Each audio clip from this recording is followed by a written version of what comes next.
Look at that, there it is.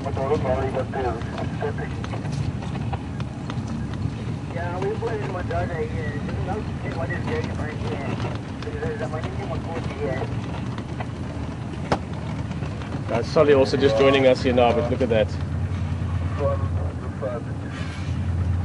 Up and down the whole time.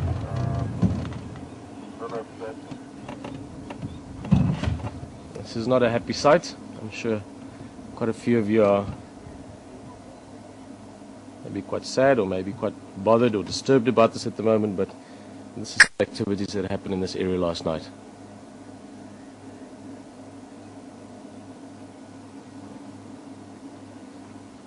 It's the harsh reality of being out in the wilderness, is that all your wild, all your natural, all your beautiful, but also all your harsh and savage behavior takes place out here all the time. Like I said, there's probably quite a few more pieces to this puzzle. This has started, so whether some or all of the other cubs got killed, or whether they maybe escaped or managed to get tucked away, no one knows yet. There's a lot of activity still. The guys are busy tracking out there. They found some of the lions up north, but this is what we were expecting for quite a while. Personally, I thought it would have happened earlier, but it seems it's now in the process of happening. Those Apocho males, the 5 big males, have come up north, and they're now fully aware of a big pride of females that they previously were sort of marginally aware of only. And it could be a very volatile few days coming along. It's going to turn a little bit.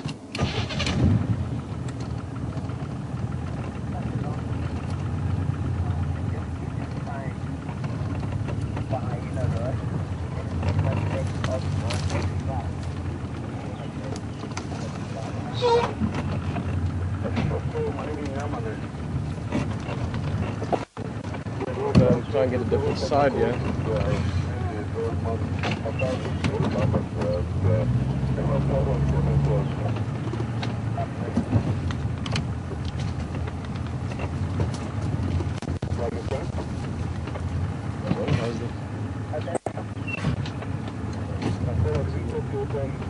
Wait, let's get close to that side.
I've got him here again, still having this troubles in the old earthwork.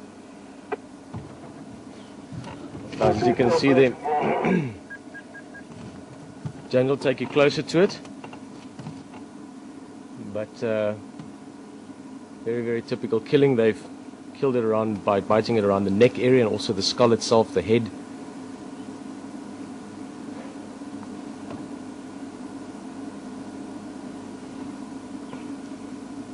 Now, I know that this is, like I said, I'm sure it's quite upsetting for some people.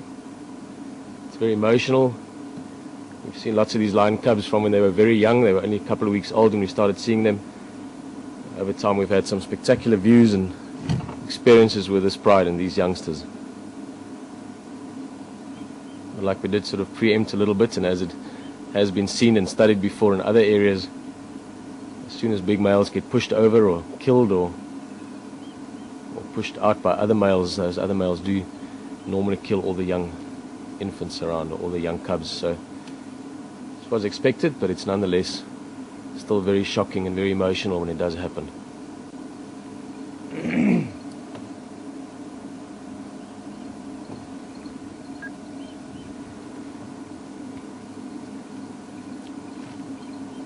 I'll speak to Ephraim quickly.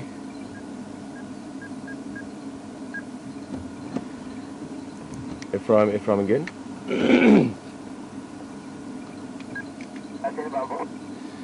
Yeah, I'm getting this one pimpan file. How many more you got coming for those my daughters? Yeah, I think we're here now is me and there will be more by here. Yeah, I think we're going to get your time like if we're putting on because my name Yama here can book a motion. Okay, kom ons net nou vir jou. I'm gonna then dig a little bit. Did you do Aina Road? Yeah, just only halfway with that back again. Okay, kom vir jou. I'll do a bit Aina Road and Buffelshoek Dam and come around a bit later. And kom on for.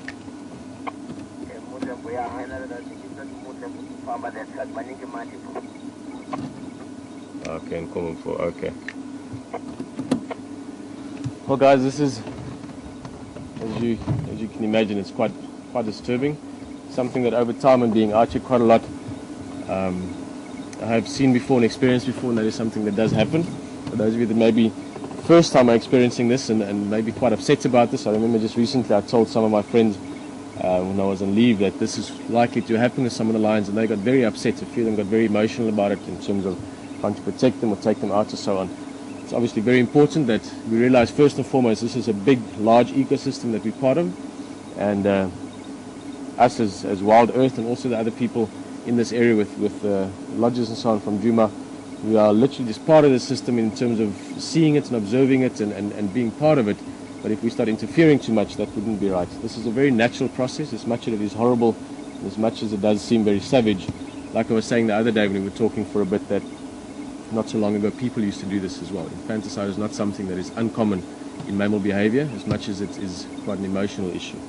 In this specific case, what these lions are doing, or their objective with it, it's not consciously necessarily. It's all part of maybe their sort of evolutionary or their primal drive. But for them to spend the next year and a half raising these cubs, this one that we looked at now that's dead, and other brothers and sisters to this little guy, would not make sense. It would mean they're going to spend a lot of their time raising other males' offspring, and in that process they would waste a lot of time where they could have been raising their own. So by killing all the cubs, which if they haven't done so yet, they will do over the next few days, those cubs being away, the females will come back into estrus over the next few weeks, in the next month or two, and then they will have their own offspring within the next 3.5 months. So as much as this is very harsh, it's maybe not a very good analogy, but compare it to a terrible bushfire. As much as it is terrible, afterwards you get the grass flushing again. 4 or 5 months from now there's going to be a lot of little cubs around from these new males, and maybe as much as they are not going to be very popular at the moment, I'm sure there's quite a few people out there at this moment that are wishing we could do something horrible back to the big males. It is just part of how they do things. But being so many of them and being so dominant, as we've seen now already, and also further to the south, and what we've been hearing from the other areas, is they have moved the other males out in different parts, but if they are so dominant, they should be able to stay in this area and maybe be dominant for the next many years. So maybe one empire has been taken over by a bigger one, and a long peace will follow afterwards. So it's very harsh, it's a tough reality. It's upsetting to see a beautiful like this, but over the next few months there should be more cubs around, and those should have a very good chance because they'll have such strong parents or fathers that they could probably live to adulthood and go on. We're going to leave here for now. We're just going to have to look around the area a little bit more. There's one or two things I want to go look at further. When we saw Sully, there was some elephant in that area. See if we can have another look at it, and then we're going to come back. There's also a very good chance that we are going to see lions later on. I just spoke to Ephraim on the radio, as you saw. At the moment they've got 2 males. There's just quite a few vehicles. There's very, very much on the edge of our boundary, but it sounds like there's some food, and I think we should see some of those males later on. Let's have one more quick look. Just speaking of food, you can see that this is probably what caused it. See, this cub had food in its belly. So the females would have killed something. Those tracks, yesterday morning there were some female tracks, lioness tracks coming past Wetela, and that's what those males picked up on. Followed those tracks, and that then eventually brought them to the youngsters, and from the sound of it, they've been looking at the tracks this morning so far. They've also found a big male. Not quite sure yet whether he's gotten hold of him